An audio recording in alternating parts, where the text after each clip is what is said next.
बहुत पुराने समय की बात है। किसी गांव में एक जट जातनी रहते थे। दोनों बहुत ही मेहनती थे। खेतों में पूरे दिन मेहनत करते। उनके खेतों में पैदावार भी खूब अच्छी होती थी, इसलिए रुपए पैसे की उनके पास कोई कमी न थी। फिर भी दोनों बड़ा सादा जीवन जीते थे।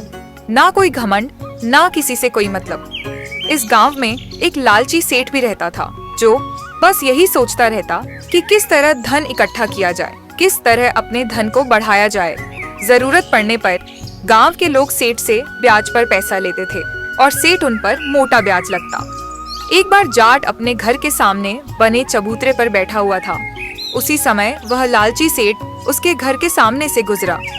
जब उसने जाट को बैठे देखा तो मन ही जल भून गया।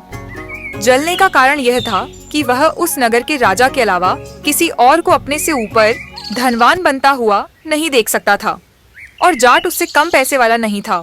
इसलिए वह जाट को जब भी देखता तो जल भून जाता। उसने अपने मन में एक योजना बनाई और हाय रे मर गया, हाय रे मर गया। क्या हुआ? क्या आपको कोई तकलीफ है भाई? जरा देखना, मेरे कान में कोई कीड़ा घुस गया है और अंदर ही अंदर काट रहा है, जिससे मुझे असहनीय पीड़ा हो रही है। जाट ने जैसे ही सेठ के कान में देखा, सेठ ने उसका हाथ पकड़ लिया और जोर जोर से चीखना चिल्लाना शुरू कर दिया। सेठ का चीखना चिल्लाना सुनकर गांव के सभी लोग वहां पर इकट्ठा हो गए कि आखिर ऐसा क्या हुआ है। सेठ ने उन सब लोगों से कहा, भाइयों, इस जाट ने मेरा कान चुरा लिया है।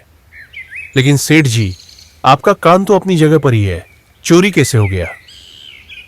अरे मूर्ख, तुम्हें इतना भी नहीं पता। ये तो भगवान ने बस दिखावे के लिए इसकी संरचना की है। बाकी सुनने वाला कान तो इस कान के भीतर होता है, वही जाट ने चुरा लिया। मेरे कान में एक कीड़ा घुस गया था, तो वही दिखाने के लिए मैंने इसको बुलाया, पर इसने तो मेरा कान ही चुरा लिया। देखो सेठ जी, मैंने आपका कान नहीं चुराया। आप मुझ पर गलत इल्जाम लगा रहे हैं। भला कोई कान कैसे चुरा सकता है भाई? गांव वालों का आलम यह था कि वह क्या बोल क्या ना बोले। आखिरकार सभी गांव वाले जरूरत पड़ने पर सेठ के पास ही हाथ जोड़े खड़े रहते थे। उन्हें डर था कि अगर सेठ को कुछ भी समझाया तो दुगना ब्याज वसूल करेगा। सभी गांव वालों को वही करना था जो सेठ बोले। सेठ जी का कान उन्हें वापस कर दो, नहीं तो अच्छा नहीं होगा। यह हमारे अन्नदाता है। तुम्हारी कैसे हिम्मत हुई हमारे अन्नदाता का कान चुराने की? अपने पड़ोसियों की ऐसी मूर्खतापूर्ण बातें सुनकर जाट तो हैरान रह गया। उसी समय उस भीड़ में नगर का राजा भी खड़ा था। असल में राजा अपना भेष बदलकर अपने नगर वासियों के सुख दुख जानने के लिए अक्सर घूमा करता था। देखो चौधरी, या तो तुम मुझे मेरा कान वापस कर दो या फिर उसकी कीमत मुझे दे दो। अच्छा, तुम्हारे कान की कितनी कीमत? मेरे एक कान की कीमत 200 सोने के सिक्के है। तुम मुझे सोने के सिक्के ला दो तो मैं तुम्हें बख्श दूंगा। जाट बेचारा हैरान और परेशान। उसने जब लोगों की भीड़ को भी सेठ की हाँ में हाँ मिलाते देखा तो उसने अपने मन में कुछ सोच सोचकर वह सरपंच से बोला, सरपंच जी, मैं अपनी गलती मानता हूं। असल में यह हमारा पुश्तैनी धंधा है। हम लोगों के ऐसे ही कान काट लेते हैं, और जब बहुत सारे कान इकट्ठे हो जाते हैं तो विदेश में जाकर अच्छी कीमत पर बेच देते हैं। हमारे देश के कान वहां पर बड़ी अच्छी कीमत में बिकते हैं। मैं सेठ जी का कान वापस तो कर दूंगा, पर एक समस्या है। आखिर क्या समस्या है? अभी अभी मैंने सेठ जी का कान चुराकर अपने भाई को दे दिया। वह भाई कान लेकर भंडार गृह में रखकर आ गया है, और वहां पर ढेर सारे कान हैं। मैं सेठ जी का कान कैसे पहचान कर ला कर दूं? एक काम हो सकता है, अगर सेठ जी मुझे अपना दूसरा कान काट कर दे दे तो मैं इसके जोड़ी का कान ढूंढकर इन्हें वापस कर सकता हूं। हाँ सेठ जी, आप अपना दूसरा कान काट कर दे दो, जिससे यह चौधरी आपकी जोड़ी का कान आपको लाकर दे दूंगा। नहीं नहीं, मैं अपना दूसरा कान काट कर नहीं दूंगा। मुझे कोई कान नहीं चाहिए। मैं एक कान से ही काम चला लूंगा। नहीं सेठ जी, मुझे पछतावा है कि मैं आपका कान चुराया, और आज के बाद मैं तौबा भी करता हूं कि मैं अब किसी के कान नहीं चुराऊंगा। आप जल्दी से मुझे दूसरा कान दे दीजिए। भाइयों, मैं अपना कान इस जाट को नहीं दूंगा। क्या पता ये मेरा दूसरा कान भी ले जाए और पहले वाला कान भी ना लौटाए। इस तरह तो मैं दोनों कानों से वंचित रह जाऊंगा। नहीं नहीं, मैं अपना कान इसे नहीं दूंगा। अब तो जाट भी मसकरी करने लगा। तो सेठ जी, एक काम हो सकता है। अगर आपको मुझ पर विश्वास नहीं तो आप मेरे साथ चलिए और अपना कान पहचान कर ले लीजिए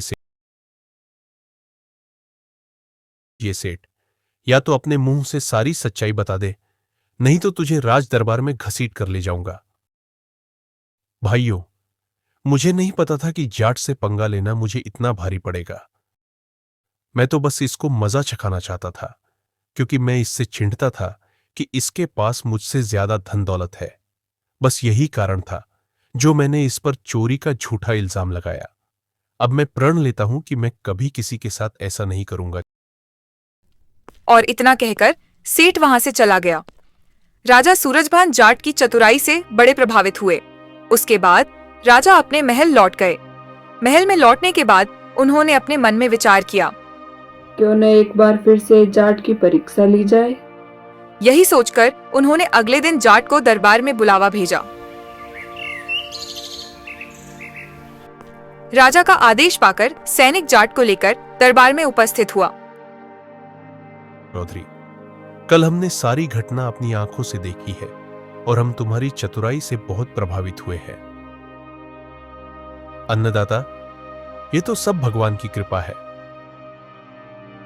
अच्छा, ये सब भगवान की कृपा है, तुम्हारी बुद्धि का इसमें कोई हाथ नहीं है महाराज। मैंने ऐसा तो नहीं कहा। मैंने तो इतना कहा है कि संसार में जो भी होता है वह सब भगवान की मर्जी से होता है कि किसको बुद्धिमान बनाना है और किसको मूर्ख बनाना है। अच्छा, तो तुम ये कहना चाहते हो कि भगवान ने तुम्हें सबसे ज्यादा बुद्धिमान बनाया है, तो हम तुम्हारी बुद्धिमानी देखना चाहते हैं। तुम मेरे 3 प्रश्नों के उत्तर दो। मेरा पहला प्रश्न है कि भगवान कहां पर रहते हैं। दूसरा प्रश्न है कि भगवान का मुख किधर है।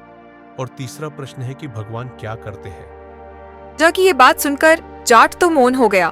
उसको इस तरह मौन खड़ा देखकर राजा बोला, क्यों चौधरी नहीं है तुम्हारे पास? उनके जवाब। महाराज, जवाब तो है, पर मुझे 2-3 दिन की मोहलत चाहिए। ठीक है, 3 दिन का समय तुम्हें दिया।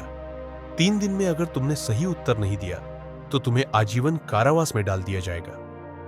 राजा की ये बात सुनकर जाट कुछ परेशान सा हो गया और 3 दिन का समय लेकर अपने घर की तरफ चल दिया। घर आकर एक चारपाई पर बैठ गया।